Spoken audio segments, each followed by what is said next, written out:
Ooh, welcome on into the Fantasy Football Forge, Week 8.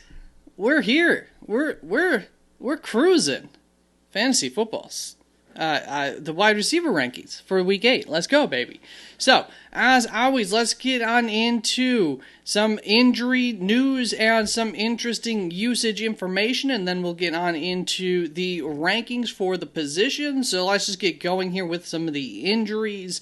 Dontavian Wicks came into the week questionable, plays, and then gets a calf injury. So we'll see. I think I actually did rank him, but I probably shouldn't have. So we'll see if he's how serious that is or is not for him. Nico Collins suffered a concussion in the Monday night game, so that's also a Monday night game. I assume they don't play Monday next week, in which case that's a shortened time for him to be able to come back from the concussion. Usually, players miss a week from concussion protocol. So we'll see how that goes, but not expecting him to play at this point in time this week. And Mike Evans had a broken clavicle, collarbone there. So his expected return would be like mid-December-ish, looking like week 15. So that's not great. That sucks. Let's go on to the interesting usage information. This all comes from JJ Zachariason's information dump that he puts out there onto social medias every Monday morning. I go through it, take the stuff that I think is actually relevant going forward, and maybe put a little bit of input into it. We start out with DK Metcalf, who has only had a 25% or higher target share once so far this season. So that is tough. I do like him this week, but that is somebody who we really wanted that to be up, around that 30% target share given the lack of other receivers in that offense, but has not been the case so far. That's not great. But Jordan Whittington ran the most routes with no Puka Nacua. The expectation is that Puka will be ready to go week 9 as far as I understand it. But if not, now we know for sure it is Jordan Whittington who's going to get on the field the most because of that. Travis Hunter's season high 89% route participation rate came this week. Last week he had his other season high at 86%. So we are officially getting the emergence of Travis Hunter, it would seem, on offense.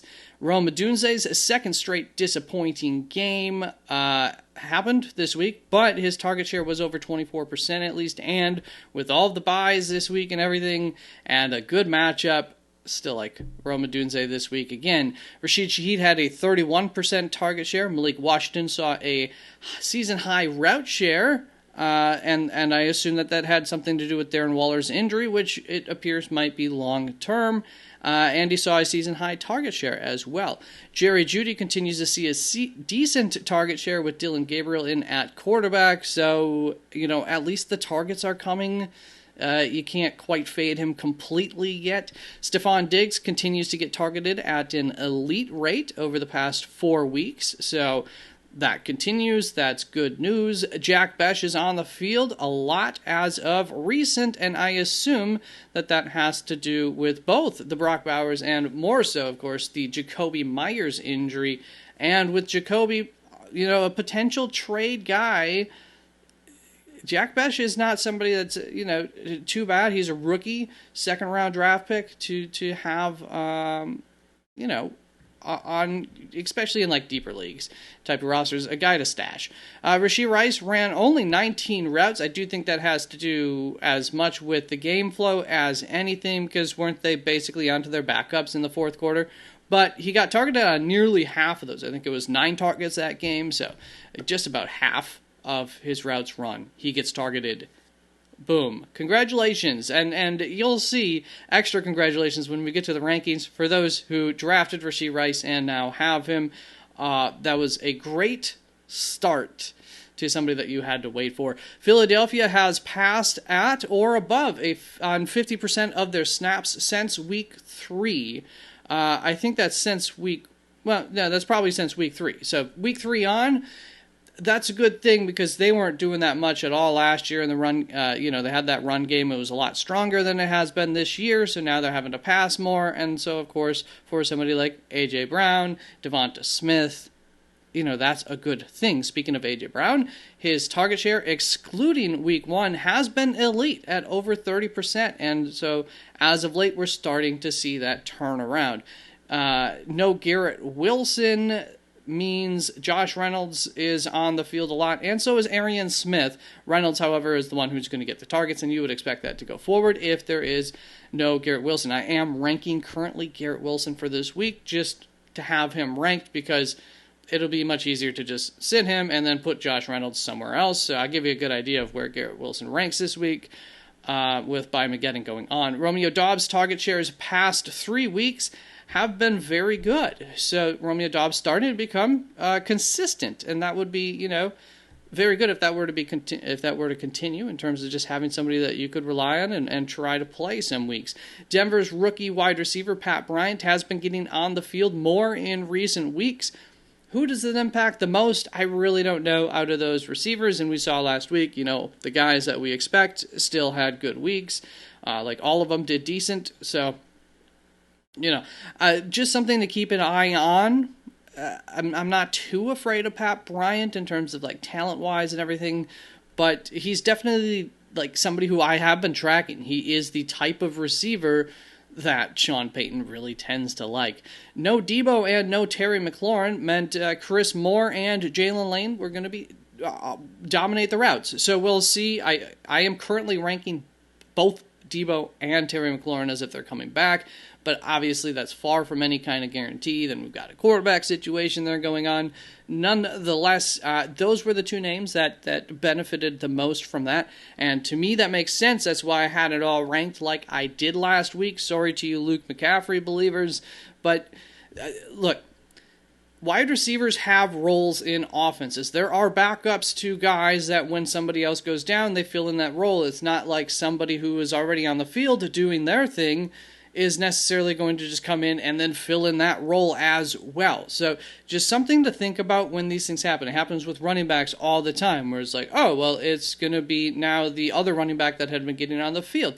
Well, no, sometimes it's the running back 3. Sometimes it's a guy on the practice squad, Michael Carter, who comes in and becomes the starter for the team, because those are roles. When a nose tackle goes down on defense, we don't say, oh, well, they've got that really good edge rusher who could come in and fill in the void. No, because that one's extremely obvious. We know that some sort of third string or second string edge rusher who might be very good isn't going to be the next man up to try and stuff the run up the center as a nose tackle. The same thing happens with other positions as well, running backs and wide receivers. See, you just got to keep that in mind, is what role was lost and who best fits that role when something like that happens. So Debo goes down, Jalen Lane is the guy who's going to benefit the most from Debo not playing on the field. Then we go, Pickens. He saw a 20% target share with Lamb on the field. I believe that was for the first time this season when they were both on the field. And my concern with Lamb coming back was going to be, is Pickens going to continue to see enough targets to be consistently enough usable, or is he just going to become Jameson Williams or, coming off of a good week, but Devonta Smith? Is he going to become somebody like that? We still don't know, but hopefully it seems like maybe the rapport that was built will continue to be built, and we know that this offense especially has to put up points because that defense tends to let up a lot of points. So good signs for Pickens to continue to be usable going forward. Juwan Jennings, San Francisco, ran the most routes out of anybody. He out-targeted Bourne. I faded Bourne, so we'll get to the loves and the fades, but, I kind of tried warning you. In fact, I told somebody Bourne will be long forgotten in fantasy football within 2 weeks, and so we're 1 week into that. Do you think he's going to be on rosters and people are going to be still thinking about starting him in 2 weeks? I don't really think so. Because I think we've got Ricky Pearsall coming back this week, who I also did rank. Drake London splits without Darnell Mooney. I actually moved Drake London a few spots, nothing significant, nothing that was truly probably actionable for about 99% of people, but I did move Drake London down the roster a little bit once it became known that Darnell Mooney was going to be active this week. And so when there is no Darnell Mooney, Drake London has been getting a 41.7% target share, which is insane. with Darnell Mooney, only 22.1. And we know that, like, we at least really want 25% for our, like, true stud wide receiver ones. So even that's like a little bit lower than we want. Obviously still usable. I think we got a good matchup for them this week as well. So, still liking Drake London, but not as much of a stud when Darnell Mooney's on the field.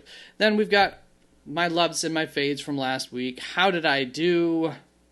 Let's see. I loved Marquise Brown. Hey, he gets the touchdown. I did explain it. I still probably had him ranked a little bit too high, but I did explain, like, he's not going to completely go away, and it was just kind of a reminder in a game like that where I thought they would get touchdowns, do well, that Marquise Brown is still going to be, a factor, and he was. I think 4 targets as well, so, Jameson Williams, loved him. Somebody pointed out, they're like, oh, that's great that you love Jameson Williams this week. Obviously, somebody with Jameson Williams. I'm sorry it went so horrible for you. I think it was an absolute goose egg. And I did make a face. I looked at that all week, and I'm like, what? I set myself up for such failure here with putting Jameson Williams in as a love. Yeah, the hope at the time of making that was that it was going to be a big back and forth game. But at that time, too, didn't even expect Mike Evans to be back, much less Igbuka. So I don't know why I was thinking that. I trusted Baker Mayfield to make it a shootout regardless of his weapons. It didn't quite happen.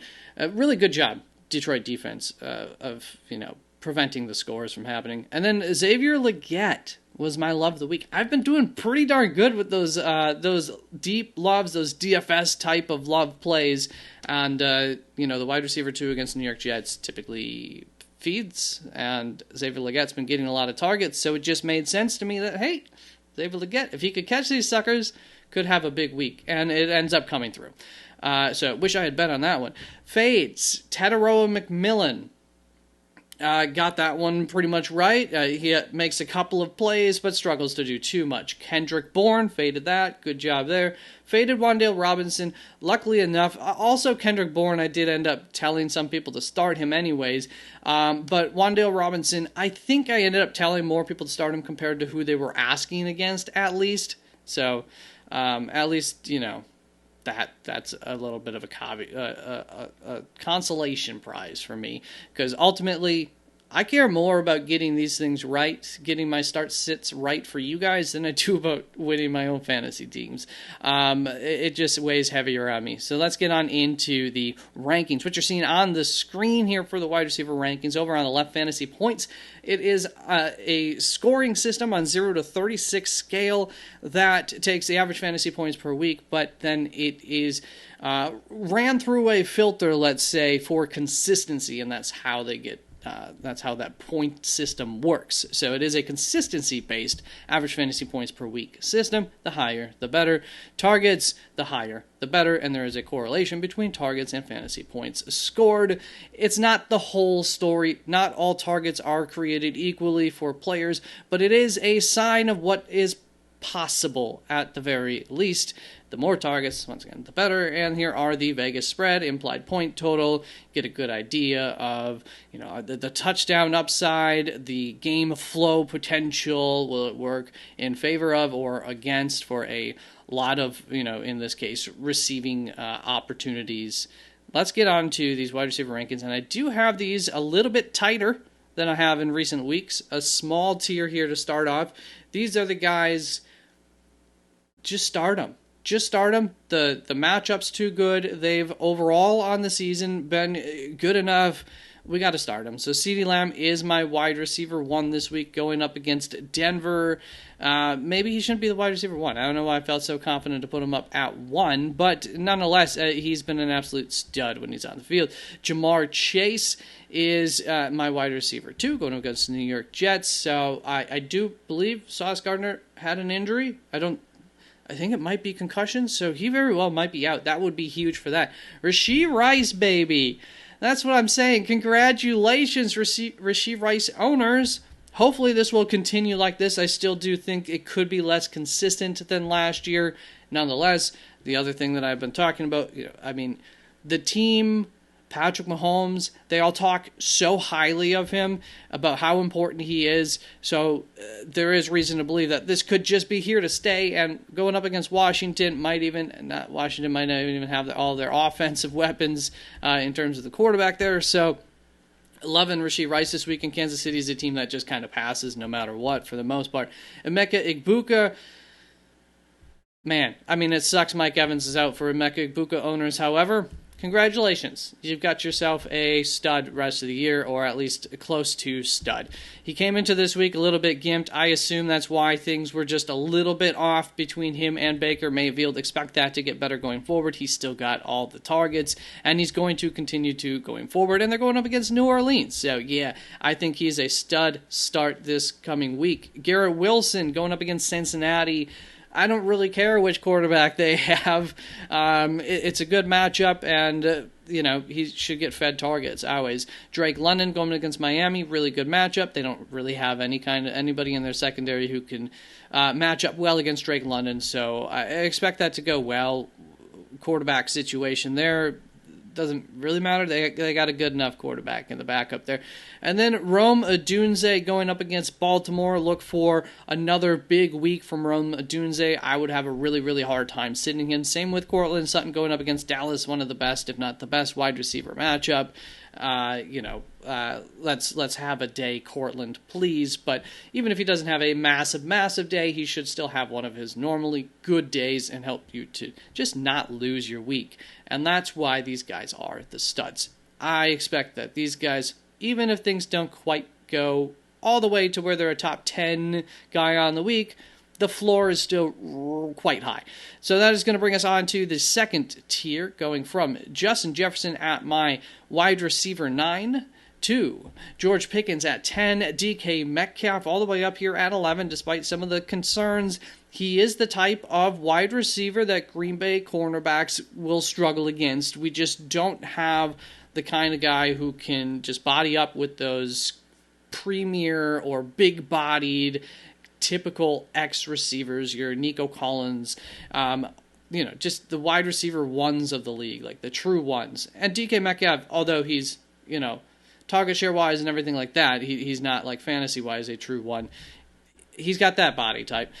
Chris Olave going up against Tampa Bay, so I like the matchup well enough. I think it's a really, really good matchup, actually, for Chris Olave to continue to do what he's been doing, and maybe we can get another touchdown. I mean, once again, implied point total higher up for New Orleans, and that offense continues to just get a little bit better as we go. Zay Flowers, loving it if we get Lamar Jackson back, which that is still a big question mark, so not sure about that, but I am currently ranking it as if Lamar Jackson is playing. Going up against Chicago, it's a really, really good matchup, and Zay Flowers has been a beast at times this season, while he had Lamar Jackson most notably. A.J. Brown, things have been turning around, going up against the New York Giants just a couple weeks ago. He did okay against them. Expect there's, you do the same thing and add a touchdown to that, and we're in the money. So just hoping for that. Michael Pittman going up against Tennessee. Game flow wise, we got to build a lead. This is the highest implied point total. So yeah, definitely could be a game where all the touchdowns are Jonathan Taylor. Would that be a shock? No, it could be a three Jonathan Taylor touchdown game and a 1 Daniel Jones rushing touchdown game, and then that sucks. But they still got to move the ball down the field, especially to start the game. Michael Pittman's that guy. If there is no Josh Downs again this week, too, that really helps my confidence level in playing Michael Pittman. And then Tetairoa McMillan is going to be one of my loves of the week this week. We faded him last week. We're loving him this week. Going up against Buffalo, they do tend to allow a lot of yards. They allow teams to drive on them, and then they make stops when it matters most importantly, and a lot of times even turn the ball over around the red zone. So there will be touchdown opportunities almost certainly, and there should be several big chunk plays for Tetairoa McMillan to come through and have a good day. And this is another Bryce Young injured, potentially miss this game. Doesn't concern me too much for Tetairoa McMillan if he's going to have Andy Dalton throwing to him. And that's going to bring us into a tier of guys who are just a little bit harder to trust and maybe don't also have great matchups, those types of things, or even bad matchups, but they're in situations where we're expecting them to continue to get a lot of targets, and that potential for a big game is always there regardless of the opponent, but the odds are just less so this week. That's kind of a lot of what this group looks like. So you got QJ and Ladd McConkey at the top of this group. I am still putting QJ ahead of Ladd, but I will look into kind of maybe the types of receivers that do the best against Minnesota. I don't know. I feel like Ladd might be the guy just because Minnesota can do a lot of that simulated pressure stuff, and between Ladd and Quentin Johnston, which one can get the shorter target route kinds of things, get the ball out quicker to the guy. That tends to be Ladd McConkey, and of course also Keenan Allen would be in that same boat. So I might end up flipping these two at the top here and whatnot. Maybe Keenan Allen moves up a spot or something as well. Xavier Worthy going up against Washington. Another situation where I expect this Kansas City offense to rock and roll and for there to be a lot of touchdown opportunities. And, just like I often think of with the Buffalo wide receivers and everything, I'm willing to take a chance on those touchdown opportunities for guys that I also believe are, good enough receivers. But Xavier Worthy going forward, it appears it's the Rashee Rice show, quite possibly. So it could be tough to predict. But against Washington here, expecting several good opportunities. Jordan, not that like Washington's defense sucks or anything like that, but especially if that offense is struggling and with how this, I just don't think they can match up against this Kansas. I don't know that anybody can against this Kansas City offense now that it's got everything rolling. Jordan Addison going up against Chargers, so it is a tougher wide receiver matchup, but he's been really, really good. I mean, look at this. He has been one of the best receivers in the 3 weeks now that he has played. I think it's just been 3 weeks. So he's been fantastic. I liked him a lot last week, so you're welcome if I helped influence you to play him. Deebo Samuel might not play this week going up against Kansas City. I don't love the matchup. I almost faded him along with Jalen Waddle here. I ended up not fading him just because, especially if Terry McLaurin's not playing, the targets should still come. It just might not be hyper efficient, but hopefully you still get a touchdown or something like that. Jalen Waddle going up against Atlanta. It is a tough matchup, and A.J. Terrell has done very, very well against the opposing team wide receiver 1 so far this season. So assuming that that's the matchup, I am nervous about Jalen Waddle's outcome. So he is a fade for me this week. Not going to get too excited about that. It is what it is. Keenan Allen, Minnesota, it's technically a tough wide receiver matchup, but, it could be the guy to get quite a few targets if they're trying to get that ball out quick. Devonta Smith going up against the New York Giants, so it is a nice matchup this week, coming off of a week where he got a lot of targets last week. Hopefully that continues for Devonta Smith owners, but you like the matchup, so let's go with that one. T. Higgins going to be a love of the week for me. We talk about those wide receiver 2s, of course. If it might just be the Jamar Chase show if Sauce Gardner is not playing this week anyways, but that also moves the depth chart for the cornerbacks and everything, so I still expect T. Higgins to get some of his targets, and I expect him to probably come down with some of those for some big games, and hopefully it'll be enough to get you a decent fantasy day. I could use it. And then Romeo Doubs has been more consistent as of late. We talked about that a little bit with the interesting usage information, and so now he's been pretty decent on the season. Rashid Shaheed, once again, I like this matchup against Tampa Bay's defense, and Tampa Bay might be a little bit gimped over on offense again, but, they got Igbukah. So that should still get going. But, Rashee Rice, they're going to be having to pass all game, almost certainly. Either way, he was also in the interesting usage portion of the video, getting some good usage, good amount of opportunities for him. So weeks where the matchup is, positive, I do like him. That's going to bring us on to this next tier of guys. We're into, more closer to borderline wide receiver 2 to flex territory here, wide receiver 3 definite territory, with Stephon Diggs here at wide receiver 28 going up against Cleveland, so it is a tougher matchup. Don't love it, but I also think of the New England receivers, Stephon Diggs should be the one that will be able to exploit what he can from this defense, hopefully, maybe. Ricky Pearsall going up against Houston, not the greatest matchup. It's a tough defense, but he's probably not going to be the one to see Derek Stingley. That would be Jauan Jennings, at least most often. So that might help to open things up for Ricky Pearsall. I might move him down my rankings a little bit because these numbers here are definitely bloated a little ways in favor of the fact that he had no competition when he was on the field. Jauan Jennings was not healthy while he was playing at least most of those games. I think one of them, maybe Jauan Jennings was. Definitely. And then no George Kittle as well. So definitely, might have to move him down, but we're just kind of in that territory right now. Marquise Brown, still going to give him, the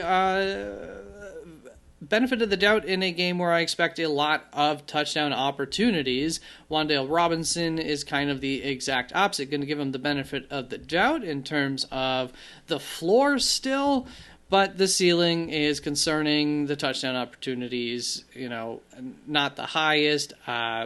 Philadelphia did end up getting their stud cornerback back. I can't think of his name right now for some reason.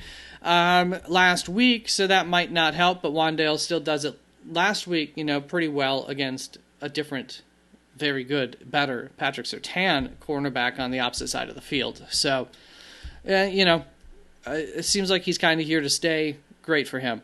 Great for people who have him. DJ Moore going up against Baltimore, really, really good matchup there. So I do think that there will be opportunities to score and everything, and Chicago might be able to get some drives going against Baltimore. And so that would be, a positive. Darnell Mooney and Tez Johnson both going to be loves of the week for me. I couldn't choose between the two. Darnell Mooney going up against Miami, Tez Johnson going up against New Orleans. With all the injuries there, Tez seems to be the one breaking out. Gets nine targets last week. That's massive.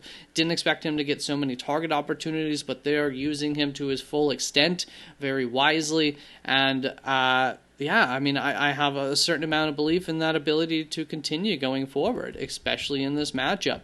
Troy Franklin going up against Dallas, it's a really, really good matchup, and of the other Denver receivers, he's the one who I think is most likely to take advantage of it, but it's far from any kind of guarantee, and that's why he's a little bit behind some of these guys. It's just so up and down about if that'll happen. And same with Alec Pierce. Really, really love the matchup here against Tennessee. Could definitely get a big play, but they also just might not take too many of those shots. Not that Alec Pierce hasn't been used a little bit more than just as a deep play threat this year, but, they'll get into that run game flow and everything, so I'm a little bit, the floor, a little bit concerned about for Alec Pierce in a matchup with a lot of upside ultimately, so he makes it into this tier, but a little bit concerned about that. I've just kind of got Terry McLaurin parked there. I don't know what I'll do with him if he ends up playing this week, but it's not a good matchup against Kansas City, and he'll be coming back from injury and everything, so definitely might have to move him down the rankings more. As always, I'm always interested here, guys, what your feedback is, and if you've made it to this point, do please like the video. That really, really helps. And I'll at the end, I guess I'll have to announce other things. We're running long here. So in this tier, we've got Terry McLaurin, Khalil Shakir, Matthew Golden, Josh Downs if he plays this week, Keon Coleman, Jauan Jennings. Once again, that he's going to be a fade for me. It's Derek Stingley on the opposite side there. I'll feel a little bit better if we get Brock Purdy back for sure for purposes of Jauan Jennings. But still might end up being more of a Ricky Pearsall running back, tight end type of day than a Jauan Jennings day. Jerry Jeudy, don't like that matchup. Marvin Mims, do like that matchup. Alec Iomanner, do like that matchup. Xavier Legette, do like that matchup. And Sterling Shepard, do like the matchup. And the targets should still come his way. Got 7 last week. Then we've got Jalen Noel. Kayshon Boutte is another fade for me this week going up against Cleveland. They get pressure on quarterbacks, not expecting the highest chance of those deep targets to get to Kayshon Boutte accurately and for him to come down with them and make anything of it. So just not a good matchup for Kayshon Boutte this week. Jaden Higgins, Malik Washington a little bit higher now. Demario Douglas, do you think against Cleveland maybe he could be the guy to get more of those short area targets and exploit that to some extent? Josh Palmer, Kendrick Bourne burying down here against Houston with all the other weapons that seem to be back. course, if Ricky Pearsall is not available, we'll change that. And then if Mac Jones is the quarterback, we'll get a little bit higher on him. Tyquan Thornton, Luther Burden to wrap this up as shots. I kind of like Luther Burden this week in the aspect of like Chicago beating Baltimore. You know that this is a game that they're going to want, regardless of how Baltimore has been on the season and everything like that. Like, this is one of those teams that you just want to beat. So I do expect some of that trick play stuff to potentially come out, and a lot of that is Luther Burden centric. So I do think that this could be a game where Luther Burden could have one of those trick plays that results in a big play and a touchdown or something. And then maybe he'll even throw one, guys. Maybe. I don't know if he can throw the ball. Then we've got the rest of them and a lot of bye week guys, and I'm currently not ranking any of the other Washington receivers. Of course, it's not a good matchup for them, so they're not going to be ranked incredibly highly, even if both of the other two are out, those wide receivers. Nico Collins, Christian Kirk, these guys could come back, so I'm not calling them out yet. Darius Slayton, Calvin Austin, Calvin Ridley might come back this week, so that would change some things. But Cedric Tillman, Jaden Reed, Mike Evans, Chris Godwin, all out.